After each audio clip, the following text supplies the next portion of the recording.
All right, back here at home, Vice President J.D. Vance is visiting Minneapolis today, where he will host a roundtable with local leaders and community members on how the city's sanctuary policies have undermined public safety and put ICE officers at risk. Our next guest says sanctuary policies failed his 20-year-old daughter, Katie, who was killed in a hit and run by an illegal immigrant who was under the influence. Joe Abraham joins me now. Joe, thank you so much for joining us. You know, this operation in Minneapolis has divided our country in a way we haven't seen in some time. So what are your thoughts on what the president is trying to do in Minnesota, and also your thoughts on the reaction to it on the ground? Yeah, thanks for having me. It's really disheartening to watch this because, you know, when you think about it, the one-sided compassion that is constantly out there, whether it's the media or the protesters, there's no consideration for families like ours who just an innocent young girl killed in the streets of J.B. Pritzker's Urbana, Illinois. And you know, when you nullify, as he did, federal immigration law, and then you don't put in any process or guardrails, any common sense into basically what you've done is created your own immigration policy, that's very disheartening as well, because the person who killed Katie was using an alias, could have easily been filtered out. He's being now treated as well for an infectious disease that he had in our communities. There were a lot of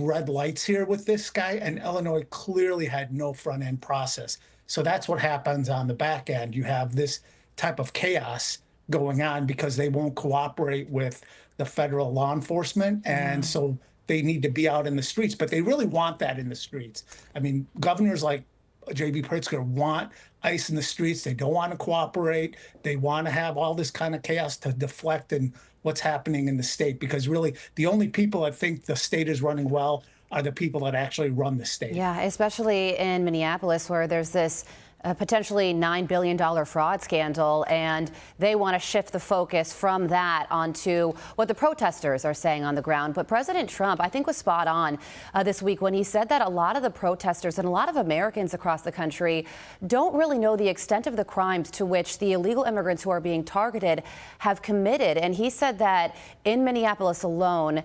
10,000 criminal illegal migrants have been arrested by ICE, some of whom have committed very serious crimes. When you hear a number like that, what do you think? Well, I'm living it every day, so I'll live with it the rest of my life. The irresponsibility of states like Illinois and Minnesota. Think about what's happening in Minnesota. What is this really? Are these really the people? ICE has targeted folks they want to get. If the local law enforcement cooperates with them, you won't see this type of chaos in the streets. The presence that ICE has to have in the streets in order to apprehend some of these really awful people. But and not to say everyone is, but the ones they're going after, the ones they're targeting, I don't understand. It's very painful to watch these demonstrators line up behind these type of folks when people like Katie get nothing but silence, an innocent, beautiful girl doing nothing but minding her business, being killed on the streets. It's really sort of sad. Joe, you know, we're running out of time here, but I do want to ask you one more question, because Operation Midway Blitz in Chicago, in Illinois, was named after your daughter. This was in honor of her and the very important life that she had, that you gave her. What was your reaction when you found out about this operation being tied to your daughter's memory? And also just some quick thoughts on what you want people to know about her.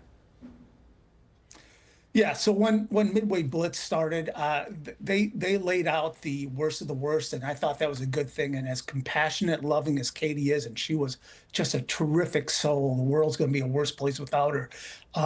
She would have absolutely rejected the way she died and anyone else that would have died in that violent, awful way.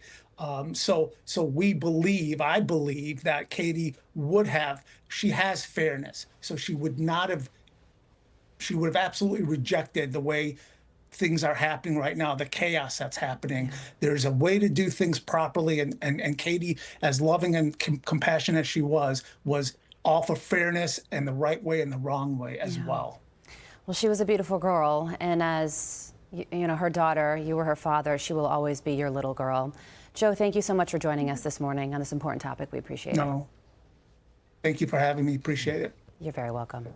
I'm Steve Doocy. I'm Brian Kilmeade. And I'm Ainsley Earhart. And click here to subscribe to the Fox News YouTube page to catch our hottest interviews and most compelling analysis.